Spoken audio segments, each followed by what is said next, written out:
the dying and the living. So when it gets to be obvious, you see there's an inherent resistance just to the energized body.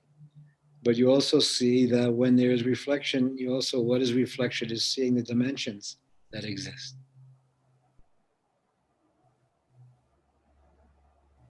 And seeing the dimensions that exist, you see that dying and living are entwined. And that is elementary. What's also going on in the larger society, there's a relationship to dying that they're talking about, where you're leaning to this way or that way. So even though they want you to then have a life of medical care, that's to continue living. Now, whether I want to continue living with, they're not asking my permission. If they have something over my face or my nose and tubes here, and they say, yes, it's okay, I got it. And I say, look, excuse me, can I go now? I'm not just an instrument for your social construct to work with, but I'm here. That is usually forgotten in treatment or circumstance or whatever, that I'm here. They say, okay, put this up your behind and put this in your nose. And you say, you know, maybe next Thursday, maybe I'll think about it or whatever. And I say, why? And I say, you know, however goofy it is, that you think that you're shy of this or you don't want to, and they say, no, I'm protecting the human. And I can't spell that out. You know, I understand how magical thinking that is, protecting the human. But as a matter of fact, if you've had experiences where you've met the human in your own life, then you see that you're human before your identity. And therefore your identity doesn't have a karmic pull on you any longer. It's if it's the right thing to do as far as you're concerned, where the doer is not the most dominant force, but also the concealer is not there anymore either.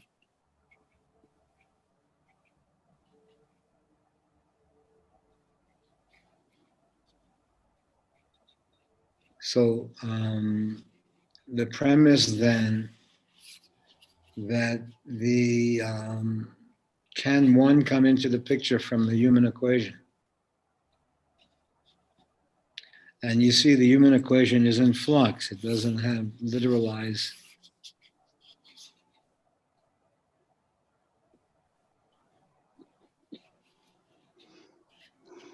What do you say, Roja? How you doing?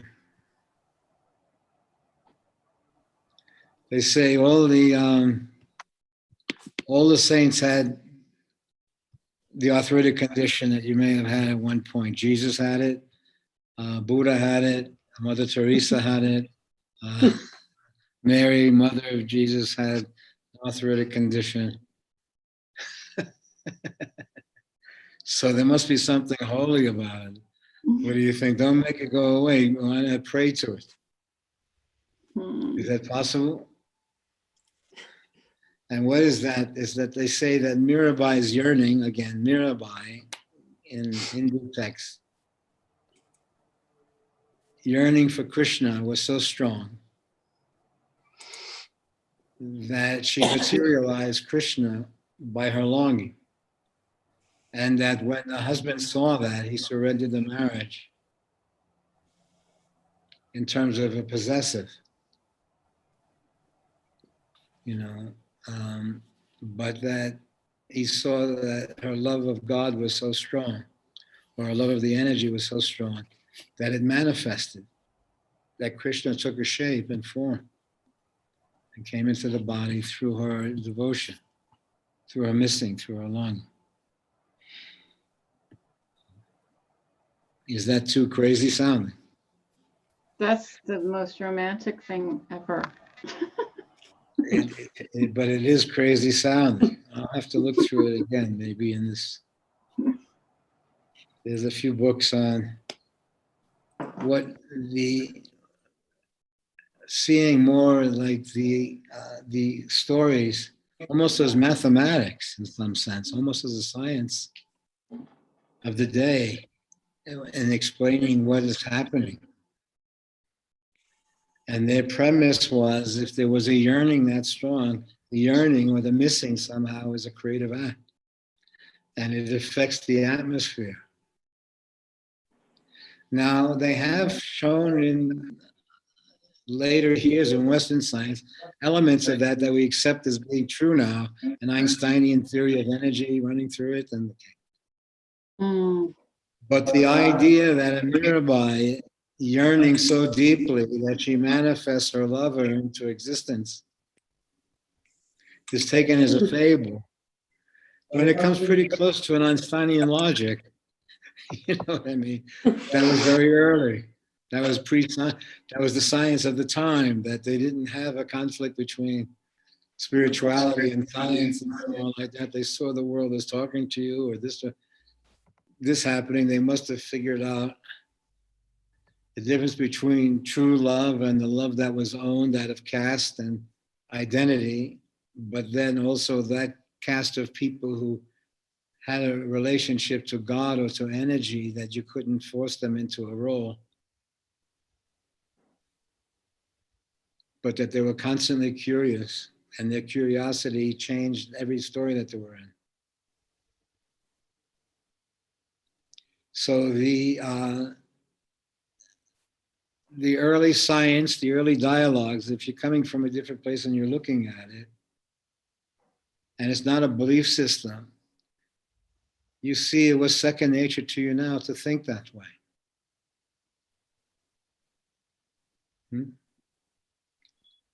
And then when you have the experience to some degree of seeing, and then you're forced into a different cultural fixation, how you have to repress certain visions that were normal to you.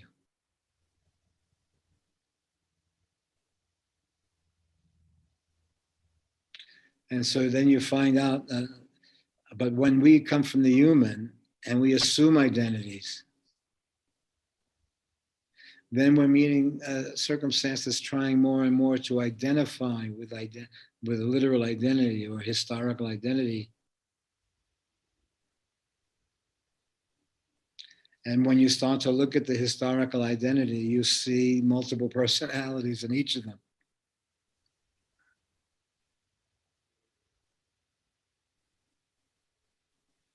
So in seeing all of that, the seeing itself, as you re-enter the place from a different place. And I think this is what we've been discussing here, where one comes into their life where you see the life is more of an artwork. And there's a kind of integrity in an artwork that may not be there literally in the survival.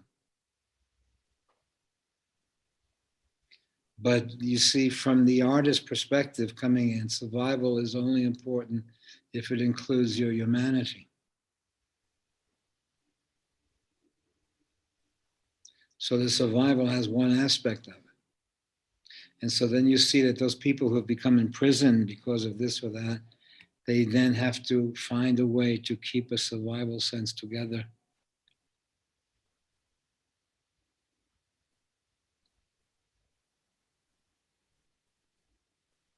But it's not the literal survival as much as the evocative survival of one's humanity. One's witness to things. Oh, hi, there's Mary came in to the story. How you doing? So what's happening for you then, Derek? There was another article about should folks take magic mushrooms as a norm in the Sunday. Yeah, they say it has a lot of healing properties around a lot of psychological conditions. And Wouldn't that be similar to microdosing then? Yeah, well, part of it. yeah. Well, they say they are utilizing it anyway for treatment, and they're legalizing it. I guess Portland is very open about the use of things and trying things, not as a penalty or whatever. So they're trying to see, look, the pharmaceutical companies made the addiction. There may be legitimate forms of treatment if they didn't try to make money off it or a buck off it. but it may be the morphine may be a normal treatment. If you take away, it's not the morphine that makes it addictive, it's the context that it's in. When it's become part of big business, then big business is based on addiction. Whether it's big business in food, whether it's big, they say that the food that they're making is not food anymore. It's addictive substances that you.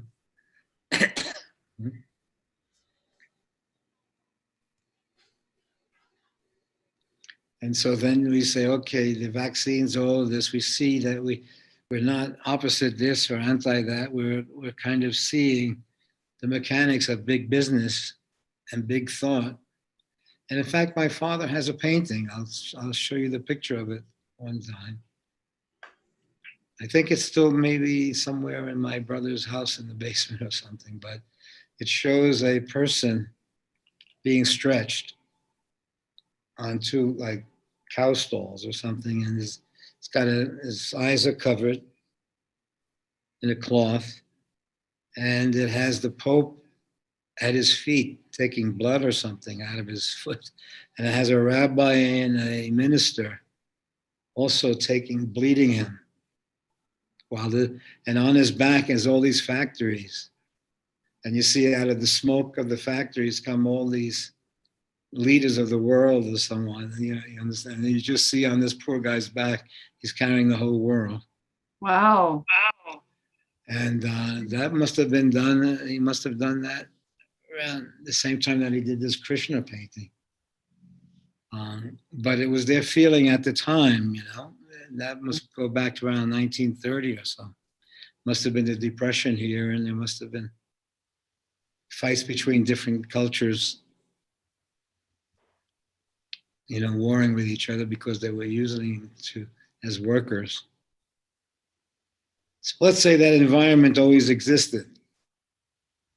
And these paintings supposedly were exposing what was really going on, while the issues looked like really what was going on. You saw that the issues were being created by these larger forces or whatever. That they were making a normalcy, they say, at that time of a 9-to-5 life. Yeah. As if that was your time. So they were making a normalcy of a 9-to-5 life, and they said that factories and that way of thinking started to organize what you thought your natural day was. Whereas if you were a farmer, your natural day was very different. If you were this or that, your natural day was very different. And even your framework of sleeping and getting up and what you were doing had an individuality to it. So it's not so much getting this or getting that medically, it's how much it throws you off, to some extent. In the helping for the moment, they also throw you off creatively in the long term. So Urja seems to be able to have come back pretty easily, and there's no symptomatic situation so far, or what you were reading about. I just read also in today's thing, the tinnitus is very much up with some people, ringing in the ears. Have you ever had that before? Well, sometimes they say, but if it goes away, but if the condition doesn't go away, the guy across the street has had it for about 30 years. And you can imagine the ringing in the ears, how much they would upset your day if it's really strong. Have you ever had anything like that, Arjun? I've had, yes. You've had Sometimes, tinnitus? and it's always, when is it going to go away? Yeah.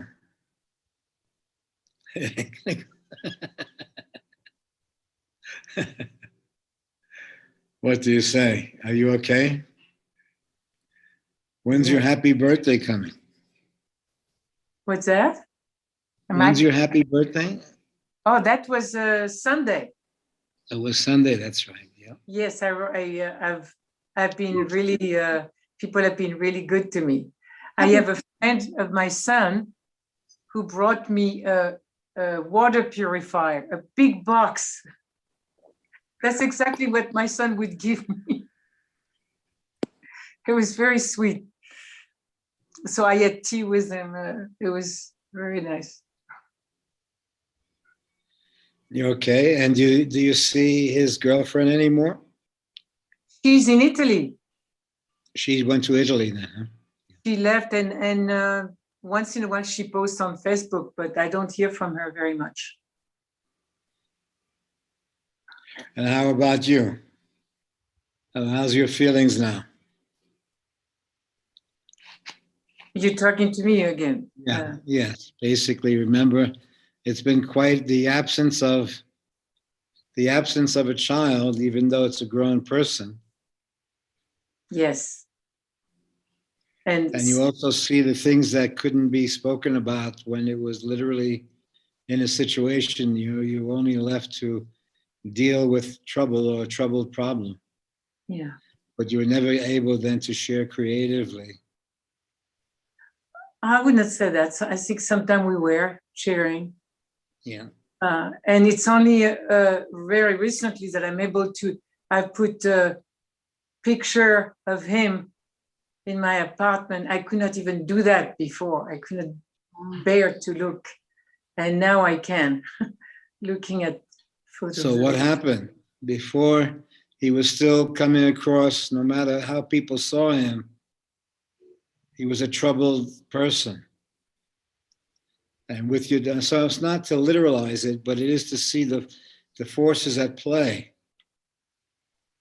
Yet to some of his friends, he was a creative person. And he saved a lot of them from being homeless. And now Okay, so then I show you the picture of Michelle. Yeah. And here, when we would see her, she was sick. She was overweight. The way she, like I said, when she went to the emergency room, she ordered Thai food to be delivered while she's in the emergency room. So she was a force in her own right. So you couldn't say anything. You have to, but Brenda did look after her and make sure, and everyone loved her and looked after her. No one had to correct her. But if you were related to her, you would say, please, I remember the last time that she came here, I was massaging her foot. She said it was hurting, so I got down and I could see exactly what the physical condition was. And in fact, her mother had that, her grandmother had that condition where the legs were swollen like that. And but again, when she got sick and she went to the emergency room, she bossed them all around. She knew her way around there. She knew, okay. And again, ordered Thai food immediately. The first thing, before anything, examination, she wanted Thai food. And then I hear that the boyfriend for 3 days was asking her to go to the doctor or this or go to the hospital. And you can see she was going to do her thing. And then I hear from a few hundred of her friends how they did this and how that was happening and this was happening. And how much she loved me. Oh. And then I flash over her life. And there's some weird shit this life, isn't it? It's a weird life. It's a pretty weird life, Ursula.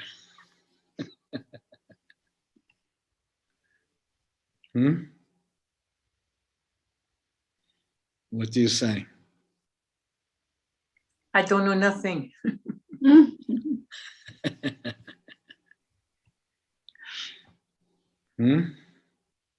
It's floating in it.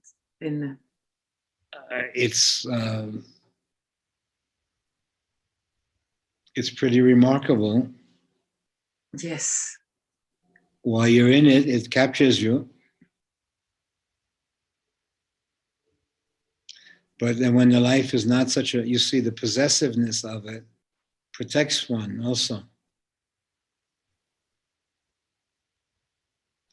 Because then when you see that you're caring for something, Yeah. you see that there's something that sends you to an experience that you cannot control.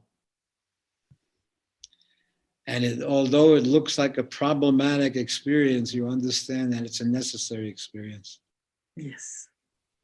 Because you understand that all the time in the growing up together, those elements were in the story.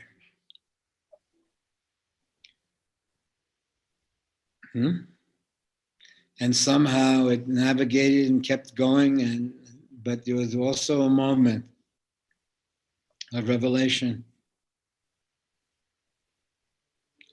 So then you see the story not from the possessive, but the caretaker of it,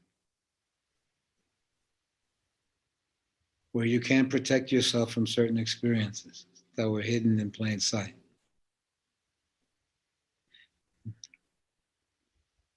Do you want the jump?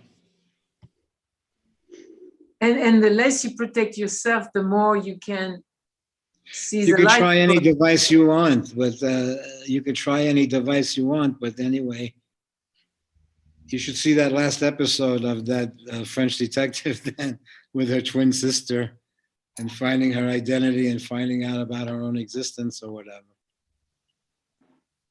So you see that somehow the existence that you're caring for is the existence that you've had.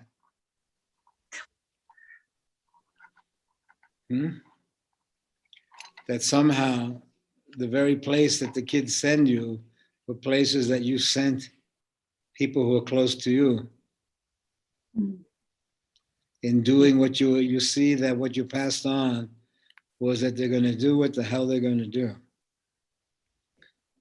Okay, but it's okay. And you see that no one could have reached you at a certain point. Yes. But you saw also in your journey how important it was to have a love affair, a friendship, or this or that. And somehow they would know more than the parents knew about what was supposedly happening to them.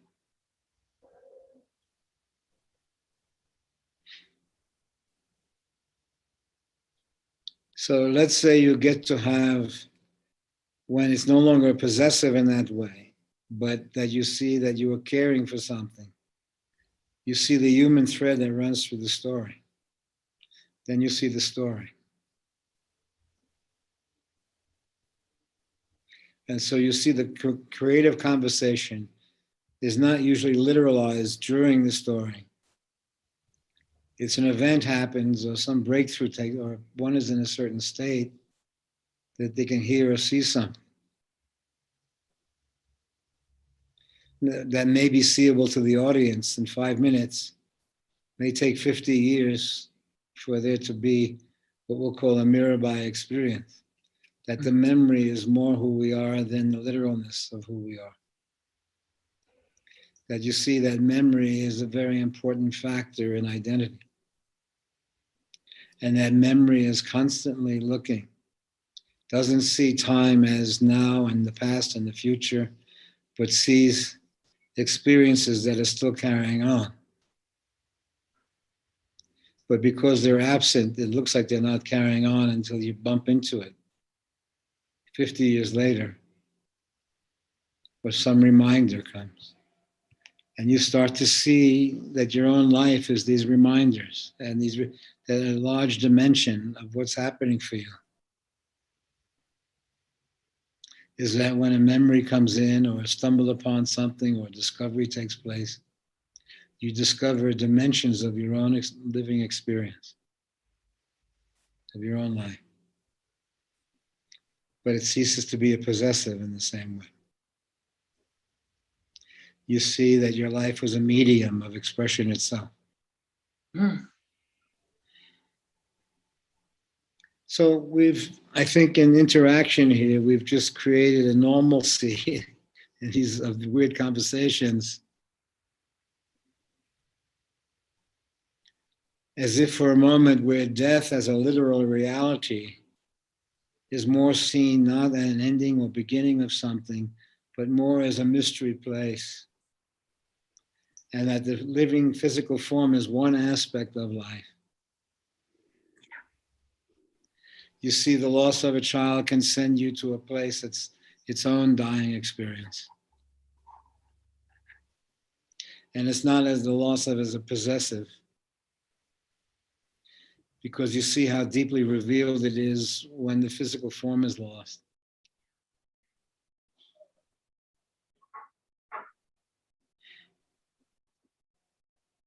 So let's say to have the human experience, to be human first, and then you happen to be French, or you happen to be a woman, but you're human who happens to be a woman, who happens to be French, who happens to be, these are all strong parts of your makeup, but you've had the human situation and you see that these are expressions of yours.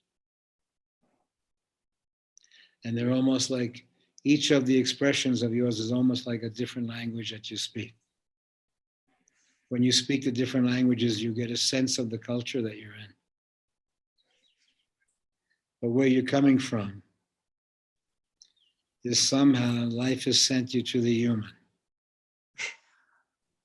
And you see that the so-called dying and living is almost like a 2-hour movie. You see while the movie is happening, it's dying at the same time. It's working towards an ending. It's working towards a happening. And the ending is not so literalized. The ending allows you at the end of the movie to imagine what happened afterwards, or you understand. So you see that the attempt in the art to kind of reflect the human condition is there.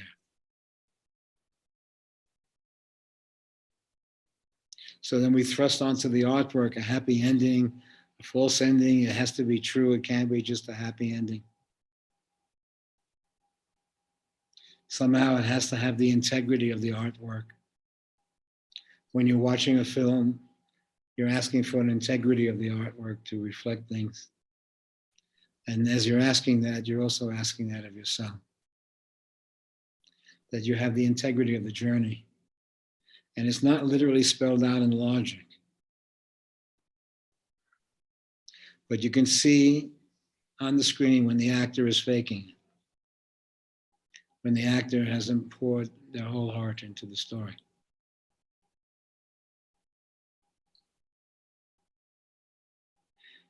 So you then see that it's actually a reflection of the human.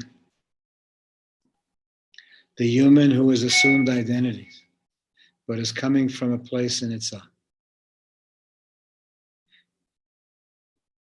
So I feel that the artwork in one's life is actually a dialogue with living and dying. Perceptions come out of that.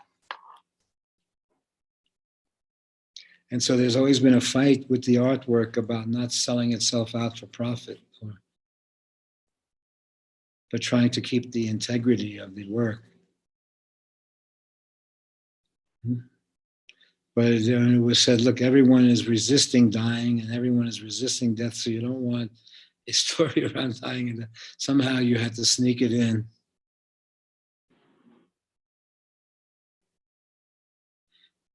Where there's then a perception. And the perception of dying doesn't mean death. It means that now that somehow you have a relationship to living that is a bit different. It's your call. It's no longer a historical mandate of carrying on.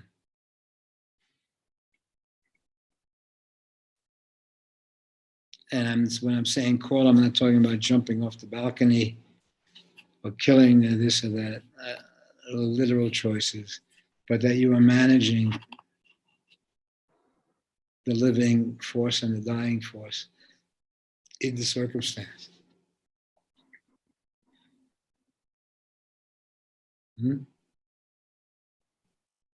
Yeah.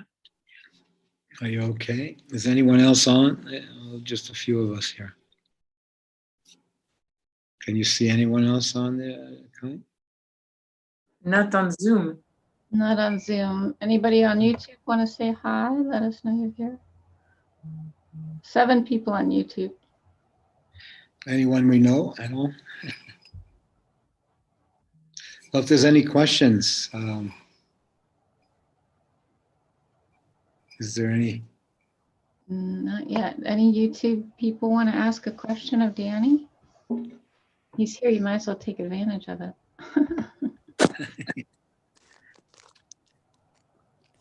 We'll see if anything shows up. That's Urja again. I forgot to plug my computer. Well, I mean, only because I didn't want the conversation to be too obscure to others who may come in for the first time. And that we're normalizing a conversation of living and dying as if there's a simultaneity to it perceptively. Jimmy And Diaz. obviously, Sorry. yes. Jimmy Diaz says hi. He's on Oh, YouTube. hi. Mhm. So then we're using a kind of film or movie as a premise of seeing living and dying happening in because time is meshed together in the movie.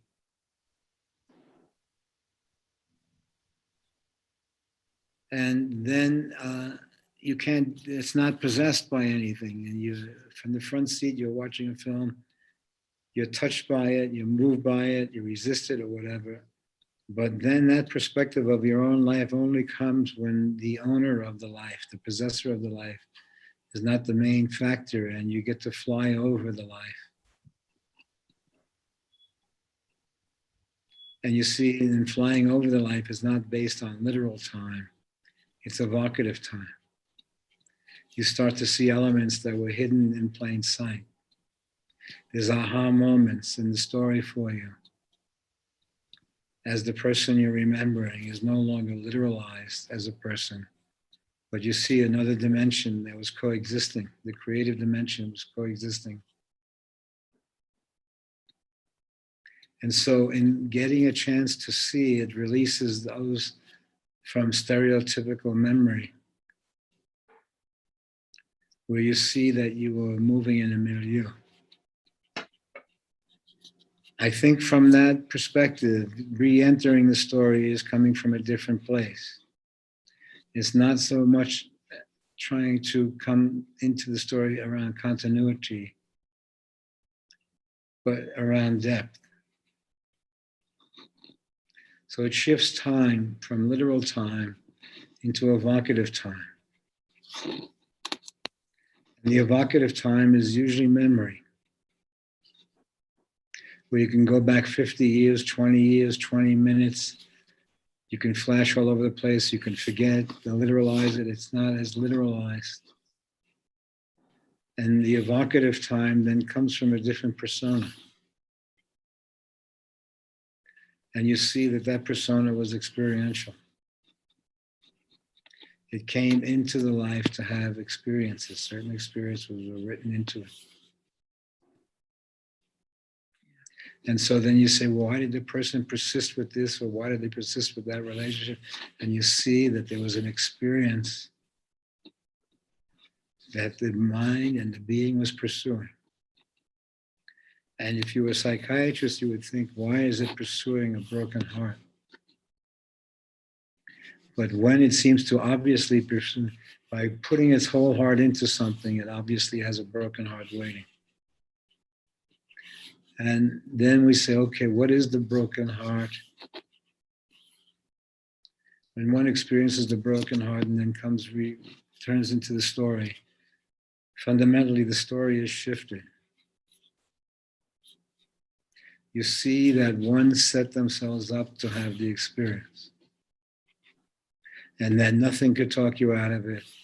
And even though it had psychological elements of it, and it needed this and it needed that, it's being driven to have the experience. Is a revelation to itself. You understand that one reflects and you see that the life was not, that logic is only an aspect of the life. You see that there was all forms lived in one's life.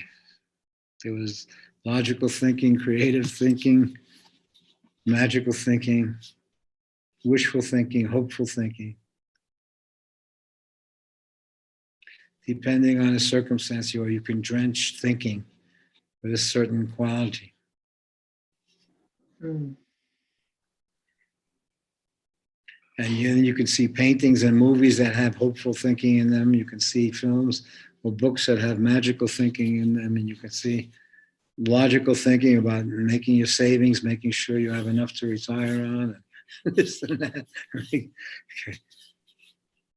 The literal you, the evocative you, the loving you. But the loving you always has to be a schmuck. And the loving you means that you enter into the story from that feeling.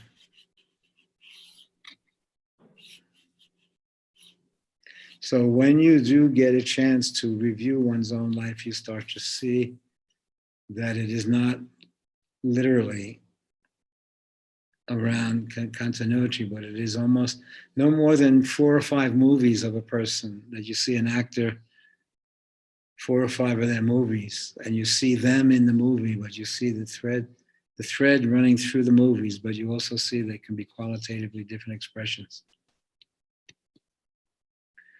When you see your life creatively from that lens, you see different experiences making a life, not the logic of continuity of identity. But you see that there are different expressions that you've assumed identity towards the experience.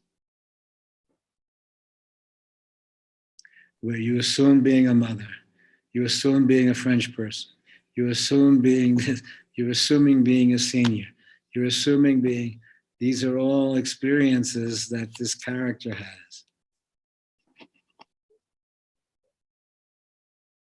You want the jaw version. Yeah. I'm almost at the end of it. Well, it's called pain in the neck. Literally, and You've had to be a pain in the neck, and so therefore your biggest challenge is a pain in the neck that you get. You've heard that expression before, pain in the neck. oh yeah, pain in the neck, pain in the ass. Yes. Okay. So if you're getting pain in the neck or in the ass, arthritic pain, you understand that you gave pain in the neck to someone. Yes. Oh, Mea culpa. It's like mea culpa is right. Mea culpa was the first coronavirus. Right. Okay, if there's no, are you okay, Derek? Doing okay. A lot to take in today, so grateful for Oh, it. what's happening? Just in general, it ties to relationships in my life, and who and how and why, all of that stuff is reflected on. Look, when you see it coming out of the forces, as I mentioned, Mirabai, then you see, look, your interaction with John, then you assume something in relationship to the people there. And so when, from a friendly, when someone needed a green card and you had to get married in order to have a green card, it was coming from the energy, not from the literal relationship. So it's a creative relationship. But then you see what would the explosions be and what was the struggle as it literalized. It became a possessive when it was, you were in the same movie together. You got married in the movie. And you got married in the movie for the good of the movie. But then after the movie, you said, hey, no, you're my baby. Come on home and you better shut up. And you say, no. That is a challenge that happens to creative people. Is that they play King Lear in the movie and then they go home and they act like King Lear. And I say, no, you're not King Lear, man. So you played a decent, good-hearted guy who did a favor and looked out for someone inside a framework, a creative framework that you were in. But then obviously as you live a life, it literalizes. So then there will be moments of saying, and then you'll see there are explosions when it literalizes, and okay, So I'm watching this theater. Now that that theater is no longer dominant, you see that the things that came out of the theater of ours were not possessives.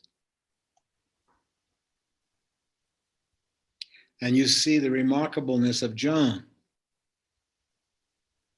of how she's managed these weird personalities with affection, but that she won't be bent into that she can care for. So I feel that you've had a brilliant experience. But the brilliant experience was not based on the possessive. The brilliant experience, do you understand? It was a movie that you've created. And the movie that you created was around being a decent guy.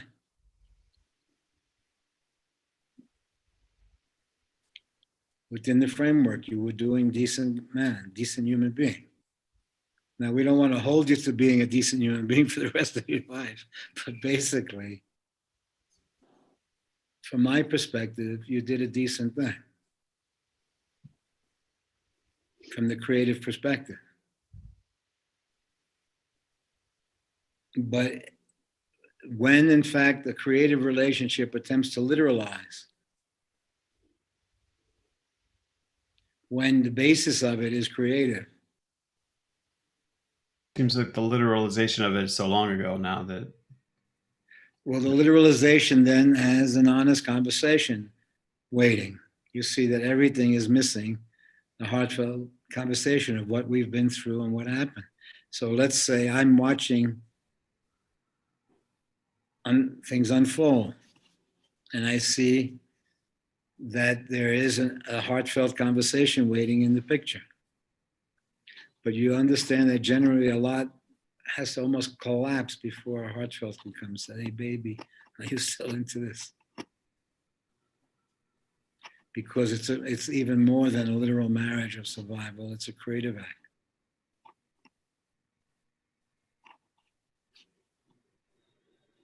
So as you see that relationships are made in the energy, in the circumstance, they're part of an expression that is creative. When they literalize, then it opens up in different characters a possessiveness of the story. So when they all get together, those who made the movie, the director thinks he owns it, the screenwriter thinks she owns it, the actors think they own it. When they're all a creative part of a happening. So that creative happening will always be in flux. Because the commitment to it is not the literal commitment of continuity, it's the Meshuggah commitment of affectionate feeling towards the other. And in that affectionate feeling, there's a natural looking out for.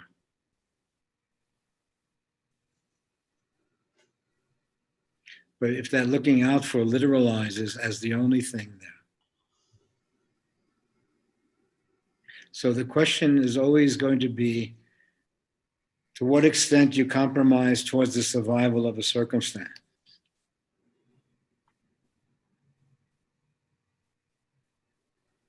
And as survival becomes more the dominant factor, you'll start to see more stress in the individuals.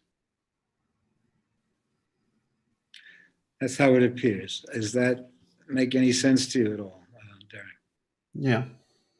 Feels like That the long. somehow we have a creative situation and a literal situation simultaneously. And the literal situation requires a kind of cooperation to get the rent together, to get this together. But it also continues something that may be shifting.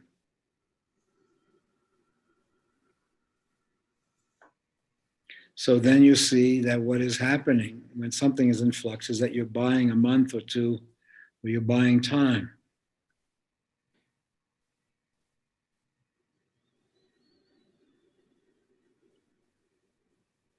And then that becomes wishful thinking or magical thinking that something will pop up in time while you're managing. Does that make sense? I don't want to literalize it more than that, but that you then see yourself not only when you're putting on the shows and this and that, and you want to see if you can develop something, but you're managing something. It's not literal.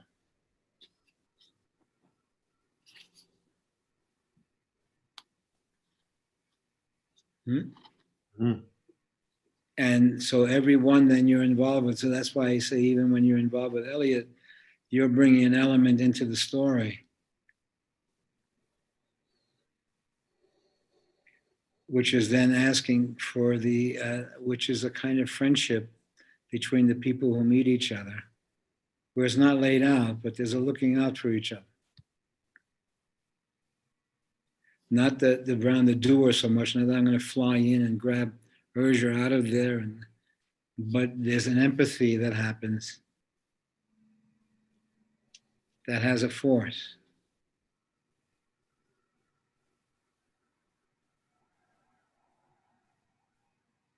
Hmm? Mm. Are you okay with that? Yeah. Seems okay. So it's not so much, so basically you're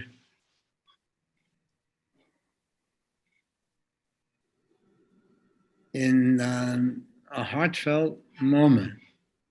Again, is not planned. It's the absence of which becomes very strongly. Do you know what I mean by that? The heartfelt, yeah, all of life seems to be missing a good-hearted conversation. But the thing about a good-hearted conversation, it has to be a good-hearted conversation. It's not a psychological tool or this or that.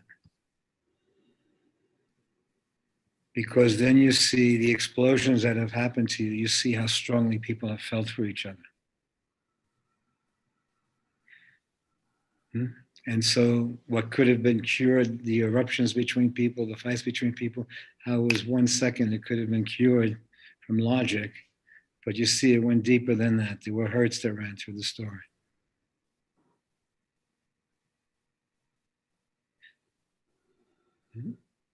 Or it revealed a hurt that ran through the story. That hurt runs through human life, it seems. Now, whether the hurt has a logical explanation or, in fact, one is born hurt, one absorbs the hurt of where they've come from, with the mystery that they've come from.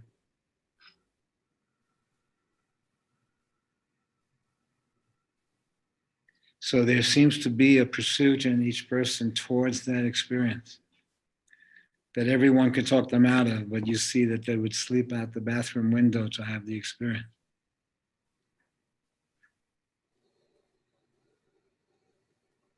And even though it may be reflected upon this way or that way, is that when you look at it, essentially, it's not exactly dumb. You see, it's brilliant. But that somehow the relationship to a lover has to be true. And that's not spelled out, but we can't manage the false very long.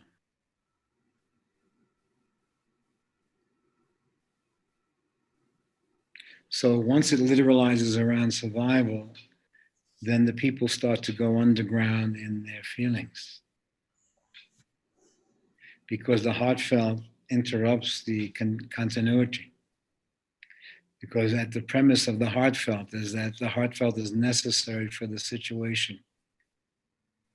But the premise of the continuity is that the heartfelt gets in the way of the situation.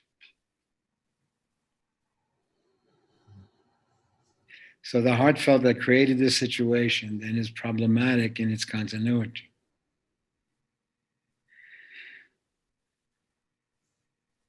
But then the continuity requires more and more stress as it has this other dialogue. In the world, everything that's continuing is also dying at the same time. Just like we're running a store or a business, you see that your day to day, you have to rush, you have to get there in this time, you have to answer that call, you have to plan ahead. So you see at the same time that you have something that's literal, it's always subject to change, loss, situations that you're maintaining.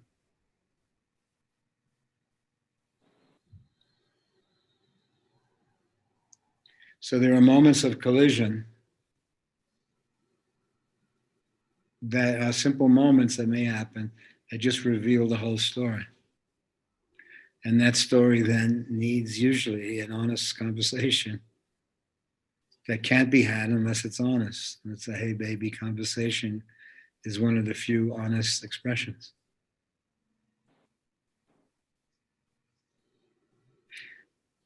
Okay, I'll say bye-bye. Take care, everyone. Thank you, Danny. Thanks, Dan. Okay, I'll see you. Okay. See you tomorrow, Derek. Maybe. Yes. Yeah, okay then. Mm. Bye-bye.